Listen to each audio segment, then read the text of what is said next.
Hello नमस्कार, उम्मीद है आप सब अच्छे होंगे। मेरा नाम प्रखर श्रीवास्तव है। स्वागत करता हूं आप सभी का गुरु घंटाल में। एंड दोस्तों, आज हम बात करेंगे मेंटोस के बारे में, मतलब आई मीन टू से लॉर्ड मिंटो के बारे में। लॉर्ड मिंटो के बारे में नहीं, मतलब उनके कार्यकाल में हिंदुस्तान में क्या क्या हुआ उसके बारे में बात करेंगे। हमें घंटा फर्क नहीं पड़ता मेंटोस कब पैदा हुआ, मेंटोस कब गया। तो 1905 से लेकर 1910 के हिंदुस्तान के जो वायसरॉय थे लॉर्ड मिंटो, उनके कार्यकाल के दौरान हिंदुस्तान में क्या क्या हुआ उसके बारे में आज हम बात करेंगे। निकल पड़ते हैं आज के सफ़र पर। वीडियो पसंद आए दबाकर वीडियो को लाइक शेयर कमेंट कीजिए, गुरु घंटाल को सब्सक्राइब कीजिए। सबसे पहला मैं आप लोगों को बताना चाहता हूँ 1905 से लेकर 1910, 1905 का जो इंडियन नेशनल कांग्रेस का सेशन होता है वो होता है बनारस में। उसके बाद 1906 का जो आईएनसी का सेशन था वो बड़ा इंपॉर्टेंट था। क्यों इंपॉर्टेंट था मैं बताता हूँ। असल में इसी साल पूर्ण स्वराज रिजोल्यूशन पास किया गया था, दादा भाई नौरोजी ने अध्यक्षता की थी। तो 1906 का जो कलकत्ता सेशन था वो बड़ा इंपॉर्टेंट था। उसके बाद 1907 का सूरत सेशन, जब कांग्रेस आपका स्प्लिट हुआ, जिसके ऊपर मैंने सेपरेट एक पूरा का पूरा लेक्चर बना रखा है। आप हिस्ट्री वाले प्लेलिस्ट में जाकर उसको देख सकते हैं, नॉलेज ले सकते हैं, एंजॉय कर सकते हैं। तो हुआ क्या दोस्तों कि उस दौरान 1906 तक कांग्रेस में असल में दो ग्रुप थे। एक का नाम था मॉडरेट, दूसरे का नाम था एक्सट्रीमिस्ट। अच्छा, मैंने मॉडरेट और एक्सट्रीमिस्ट के बीच में भी अंतर बता रखा है। इसके ऊपर भी मैंने एक सेपरेट वीडियो बना रखा है, difference between moderate and extremist. तो 1906 तक जब कलकत्ता सेशन हो रहा था उस वक्त तक कांग्रेस में दो ग्रुप बढ़ चुका था। 1885 जब कांग्रेस बना तब एक ही ग्रुप हुआ करता था, लेकिन 1906 आते आते हिंदुस्तान में गरम दल और नरम दल दो तरह के दल हो गए थे कांग्रेस के अंदर। नरम दल moderate like Dadabhai Naoroji, Madan Mohan Malaviya, doctor Rajendra Prasad etcetera, and Garam Dal लाल बाल पाल, लाला लाजपत राय, बाल गंगाधर तिलक, बिपिन चंद्र पाल और बिंदु घोष। ठीक है। जो एक्सट्रीमिस्ट थे उनका मानना था, वो चाहते क्या थे, to extend boycott of foreign goods to pan India level and disobey the law, कि अंग्रेजों के कानून को मत मानो, अंग्रेजों के बनाए हुए प्रोडक्ट को बाइकॉट करो पूरे पैन इंडिया लेवल पर। ये गरम दल का मानना था, ये एक्सट्रीमिस्ट का मानना था, ये लाल बाल पाल का मानना था और बिंदु घोष का मानना था। मगर जो मॉडरेट्स थे, जो 1885 से कांग्रेस से जुड़े हुए थे, उनका ये मानना नहीं था। वो चाहते थे कि हिंदुस्तान में अंग्रेज़ों को इतना ज़्यादा आप कष्ट मत दीजिए, भले ही अंग्रेज आपको कष्ट दें, मगर आप अंग्रेज़ों के साथ पैसिफिकेशन की पॉलिसी लेकर चलिए। उन्होंने कहा कि नहीं, हम ये सब नहीं करेंगे, हम कानून नहीं तोड़ेंगे, हम अंग्रेज़ों को नाराज़ नहीं करेंगे। तो एक चाहता था करो, दूसरा चाहता था मत करो। ठीक है। The extremist were more popular but moderates were politically more intelligent. देखिए, वो दौर था जब एक्सट्रीमिस्ट पॉपुलर बहुत थे, बिकॉज एक नई सोच थी। अभी तक हिंदुस्तान में मॉडरेट्स थे जो पैसिफिकेशन की पॉलिसी लेकर चलते थे, जिनका मानना था कि अंग्रेज़ों को कुछ पता नहीं है हिंदुस्तान के बारे में, अंग्रेज़ों को अगर बताया जाए हिंदुस्तानियों के बारे में तो अंग्रेज़ों का भी दिल है पसीज जाएगा, घंटा पसीजेगा। ठीक है। तो एक्सट्रीमिस्ट जो थे वो पॉपुलर बहुत हो गए थे अपनी विचारधारा के कारण, मगर पॉलिटिकली इंटेलिजेंट आपका मॉडरेट थे, क्योंकि 1885 से थे तो पॉलिटिकल इंटेलिजेंट तो होंगे ही। बड़े बड़े नेता थे लाइक बाल गंगाधर, ये दादा भाई नौरोजी टाइप के। तो कलकत्ता का सेशन होता है 1906 में, प्रेसाइड करते हैं grand old man of India दादा भाई नौरोजी, और 4 रिजोल्यूशन पास होते हैं 1906 के कलकत्ता सेशन में, जिस कारण की वजह से कलकत्ता सेशन याद रखा जाता है। एक्सट्रीमिस्टों के प्रेशर पर, गरम दल के प्रेशर पर, वो 4 रिजोल्यूशन क्या थे, resolution on partition of Bengal, resolution of self government swaraj, resolution on swadeshi and the resolution on boycott. ये जो सेकंड रिजोल्यूशन है, इसके लिए कलकत्ता का सेशन हमेशा याद रखा जाता है। Resolution on self government, Swaraj की भावना रखी का जो रिजोल्यूशन है वो पास हुआ था 1906 के कलकत्ता सेशन में। लेकिन देखिए, अब एक्सट्रीमिस्टों के प्रेशर पर ये पास तो हो गया, लेकिन मॉडरेट्स ने यहाँ पर मैनिपुलेशन किया। ठीक है। The moderates tone down the meaning of swaraj और self government as obtaining the self governing British colonies. इन्होंने कहा कि हमें सेल्फ गवर्नमेंट चाहिए, लेकिन ब्रिटिश कॉलोनीज के अंदर चाहिए। एक्सट्रीमिस्टों ने कहा अखंड चुतियापा है, मतलब कि सेल्फ गवर्नेंस मतलब तुम बात कर रहे हो कि तुमको स्वराज चाहिए। स्वराज का मतलब क्या होता है? तुम्हारा खुद का राज। और तुम बात कर रहे हो कि self governing under the British colonies. नहीं चाहिए भैया। एक्सट्रीमिस्टों ने कहा यह बिल्कुल गलत है। आपने 1906 का रिजोल्यूशन पास किया, आपने उसमें कहा कि रिजोल्यूशन ऑफ सेल्फ गवर्नमेंट मतलब स्वराज की आप बात कर रहे हो। जब रिजोल्यूशन पास कर लिया उसके बाद आप उसके डेफिनेशन को मैनिपुलेट कर रहे हो। तब क्यों नहीं कहा था जब इसको पास कर रहे थे? भले हमारे अंडर के प्रेशर में पास कर रहे हो तो क्या मतलब? तो ये जो कारण था ना, ये एक बहुत बड़ी दीवार बन गई मॉडरेट और एक्सट्रीमिस्ट के बीच में। क्योंकि देखिए असल में मॉडरेट्स एक्सट्रीमिस्टों को कुछ समझते नहीं थे। उनका कहना था तुम लोग नए नए बच्चे हो, अभी तुम लोग दिमाग मत लगाओ कि देश को कैसे चलाना है। लेकिन वो लोग भी थे, बड़ा हमें भी आता है। 1907 में आपका जो सेशन गए वो एक्सट्रीमिस्ट चाहते थे कि नागपुर में उसको रखा जाए ताकि बाल गंगाधर तिलक का इलाका था, थोड़ा सा इन्फ्लुएंस बनेगा। मगर और ये भी था कि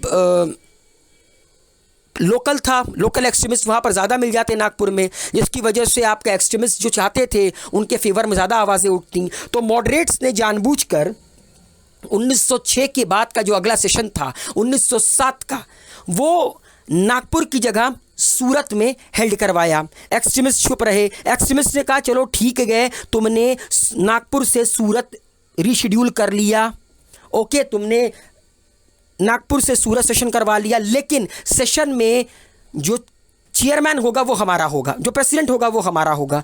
लाल बाल पाल में से किसी एक को बनाओ। मॉडरेट से कहा अभी तुम बच्चे हो, तुम चुप मार के बैठो, तुम नए नए आए हो, तुमको नहीं बनाएंगे। और इन्होंने उठाकर बना दिया किसको? रास बिहारी घोष को। बस यहीं एक्सट्रीमिस्टों का दिमाग खराब हुआ। भाई सेशन कम, चप्पल जूते ज़्यादा चले और कांग्रेस हिंदुस्तान में दो भागों में टूट गई। एक्सट्रीमिस्ट और मॉडरेट्स इसका इंतजार कर रहे थे। अंग्रेज़ों ने कहा अब हम लोग को मौका मिला है, तुम लोग लड़ लिए ना। अंग्रेज़ों ने सबसे पहले पकड़कर एक्सट्रीमिस्टों को उठा कर जेल में डाला। ठीक है, उनके खिलाफ जितना हार्श पॉलिसी इस्तेमाल कर सकते थे अंग्रेज़ों ने किया, क्योंकि वो जानते थे कि मॉडरेट्स से उन्हें खतरा नहीं है। मॉडरेट्स से उन्हें खतरा नहीं है। 1908 का जो सेशन हुआ वो मद्रास में हुआ। And at that time extremist were facing lathis and arrest under various law pass to curb extremist. 1908 में अगला जो सेशन हुआ वो मद्रास में हुआ, लेकिन अंग्रेज़ों ने एक से बढ़कर एक लॉ इस्तेमाल किया एक्सट्रीमिस्टों को कर्ब करने के लिए, क्योंकि अंग्रेज़ों के लिए खतरा वो थे जो आवाज़ उठाते हैं, अंग्रेज़ों के लिए खतरा वो नहीं थे जो आवाज़ नहीं उठाते हैं। तो मॉडरेट्स से अंग्रेज़ों को खतरा नहीं था, एक्सट्रीमिस्टों से खतरा था। और ये जो सारा का सारा चल रहा था पिक्चर, उस वक्त देश के वाइसरॉय कौन थे? Lord Minto's second. अगली चीज होती है इंडिया हाउस का फॉर्मेशन। देखिए हिंदुस्तान में नेशनलिज्म की गंगा जमुना बहने लगी थी। ठीक है, इंडिया हाउस, जब हिंदुस्तान में नेशनलिज्म की गंगा जमुना बहने लगी तो कई तरह के मिलिटेंट ऑर्गेनाइजेशनों का गठन हुआ, खासकर हिंदुस्तान के बाहर। लंदन में श्यामजी कृष्ण वर्मा, जो कि स्क्रीन पर आपको नज़र आ रहे हैं, इन्होंने लंदन में अंग्रेज़ों के खिलाफ हिंदुस्तानियों को इकट्ठा करने के लिए एक ऑर्गेनाइजेशन बनाई जिसका नाम था इंडिया हाउस। ठीक है, और इसके अलावा इन्होंने कई तरह के न्यूज़पेपर पब्लिश किए, लाइक द इंडियन सोशियोलॉजिस्ट, ठीक है, विच use it's subtitle an organ of freedom and political, social and religious reform. इसके अलावा कई सारे और भी इंपॉर्टेंट रिवोल्यूशनरीज थे जो कि इस इंडिया हाउस से रिलेटेड थे, like V D Savarkar, Madan Lal Dhingra, V N Chatterjee, Lala Hardayal, VVS Aiyar, MPT Acharya and PM Bapat etcetera. And all of them were founders of militant nationalism in either India और आउटसाइड। ये सारे के सारे नाम जो मैंने अभी आप लोगों के सामने लिए, like V D Savarkar, Madan Lal Dhingra, V N Chatterjee, Lala Hardayal, ये सब फाउंडर थे अलग अलग मिलिटेंट ऑर्गेनाइजेशन के, जिनको यही मानना था कि अब अंग्रेज़ों के खिलाफ हमें सख्त कदम लेने पड़ेंगे। ठीक है, इस न्यूज़पेपर को, द इंडियन सोशियोलॉजिस्ट को, बाद में सिडिशन, मतलब कि सिडिशन का मतलब होता है देशद्रोह, देशद्रोह के आरोप में इसे बैन कर दिया गया। तो ये जो इंडिया हाउस बना श्यामजी कृष्ण वर्मा के द्वारा, ये भी लॉर्ड कर्जन के ही कार्यकाल, लॉर्ड मिंटो सेकंड के कार्यकाल में बना।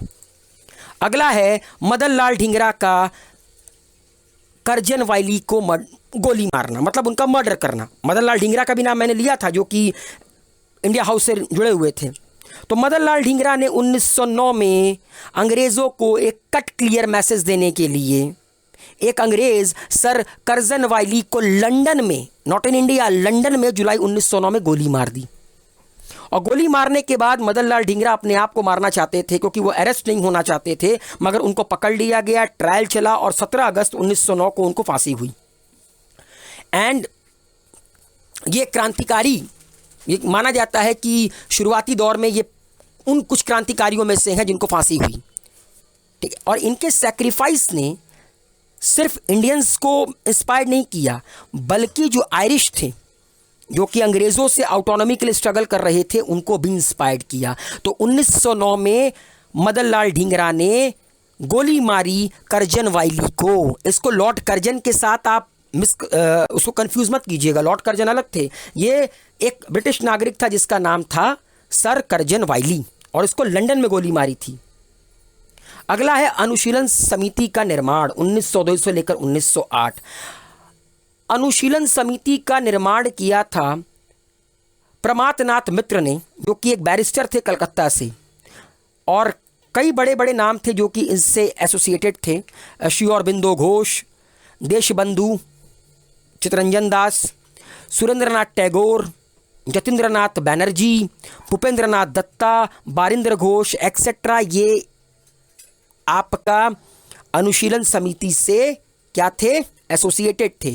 And out of them Bhupendranath Datta was brother of Swami Vivekananda. जो भूपेंद्रनाथ दत्ता थे वो नरेंद्रनाथ दत्त, असल में स्वामी विवेकानंद का असली नाम नरेंद्रनाथ दत्त था, उनके भाई थे। Barindra Ghosh was sent to Paris to learn the science of bomb making and here he came in touch where madam Cama. Madam Cama was already associated with the India house and the Paris India society. इस society ने, इस अनुशीलन समिति ने बारिंद्र घोष को Paris भेजा ताकि जाओ और बम बनाने की कला सीख कर आओ, जहां पर वो मैडम कामा से मिलते हैं, मैडम भिखाई जी कामा। और मैडम भिखाई जी कामा ऑलरेडी आपका इंडिया हाउस और पेरिस इंडिया सोसाइटी से एसोसिएटेड थी। वहां पे मैडम भिखाई जी कामा ने काफ़ी मदद की बारिंद्र घोष की। तो अनुशीलन समिति।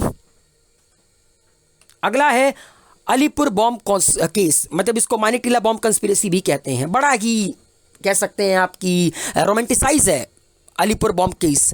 1908 अप्रैल में क्या होता है, खुदीराम बोस, प्रफुल्ल चाकी 17-18 साल के थे, इन्होंने एक बॉम्ब फेंका, किसको मारने के लिए, chief presidency magistrate of Muzaffarpur DH Kingsford को मारने के लिए। मगर उस दिन उस गाड़ी में डीएच किंगफोर्ड नहीं थे, ठीक है, 2 ब्रिटिश महिला थीं, बम फटा, उड़ गई, ठीक है। प्रफुल्ल चाकी ने तो सुसाइड कमिट कर लिया, ठीक है, मगर खुदीराम बोस को अरेस्ट किया गया, 2 साल ट्रायल चला, उसके बाद उन्हें फांसी पर लटका दिया गया। और आपको पता है खुदीराम बोस का नाम शायद बहुत कम लोग जानते होंगे, मगर सबसे कम उम्र पे फांसी चढ़ने वाले, देश के लिए अपना बलिदान देने वाले सबसे कम उम्र के क्रांतिकारी थे Khudiram Bose. The Indian cop Nandlal Banerjee who had arrested Khudiram Bose was later shot dead by the Narendranath Bhattacharya. और याद रखिएगा, खुदीराम बोस को भी किसी अंग्रेज ने नहीं, खुदीराम बोस को भी एक इंडियन कॉप ने पकड़ा था, एक भारतीय ने पकड़ा था जिसका नाम था नंदलाल बनर्जी, जिसको बाद में नरेंद्रनाथ भट्टाचार्य ने गोली मारी थी। इतिहास गवाह है कि हिंदुस्तान के दरवाजे किले हमेशा अंदर से खुले हैं, जब तक अंदर से कोई नहीं मिला गया, हिंदुस्तान को जीतना नामुमकिन था, नामुमकिन है, नामुमकिन रहेगा। अगला है नासिक कंस्पिरेसी केस 1909। स्क्रीन पर आपको नजर आ रहे हैं वीडी सावरकर। 1904 में वीडी सावरकर ने एक सोसाइटी बनाई, अभिनव भारत, ठीक है। 1909 में अनंत Lakshman Karkare,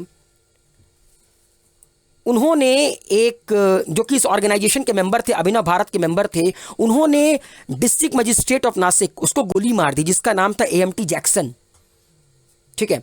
Jackson was a popular person and Indologist. 27 members of the Abhinav Bharat Society were convicted and punished. Ganesh Savarkar, brother of B.D. Savarkar, was sent to Andaman for Kala Pani. जैसे ही इनको गोली मारी गई, बड़े पॉपुलर पर्सन थे नासिक के magistrate EMT Jackson, अभिनव Bharat society के 27 members को कन्विक्ट किया गया, पनिश किया गया। B.D. सावरकर के भाई गणेश सावरकर को काला पानी की सजा दी गई अंडमान में। तो नासिक कंस्पिरेसी भी दोस्तों आपका 1909 में हुआ। And the last one and the most important one, Indian council act 1909, Morley Minto reform and communal representation. अंग्रेजों ने हिंदुस्तान को बांटने के लिए, डिवाइड एंड रूल पॉलिसी के लिए पहली बार सेपरेट इलेक्टोरेट लेकर आए, और सेपरेट इलेक्टोरेट ये मुसलमानों के लिए लेकर आए। The Indian council act expanded the legislative council at both the level. Indian council act ने लेजिस्लेटिव काउंसिल को एक्सपांड किया दोनों लेवल पे, सेंट्रल लेवल पे as well as the provincial level. लेकिन इसके अलावा इन्होंने डिस्क्रिमिनेटरी सेपरेट इलेक्टोरेट इंट्रोड्यूस किया कि मुसलमान ही सिर्फ मुसलमान को वोट करेगा। ठीक है, पहली बार हिंदुस्तान में क्लास और कम्युनिटी के अकॉर्डिंग क्या हुआ, इलेक्टोरेट नियुक्त किया गया।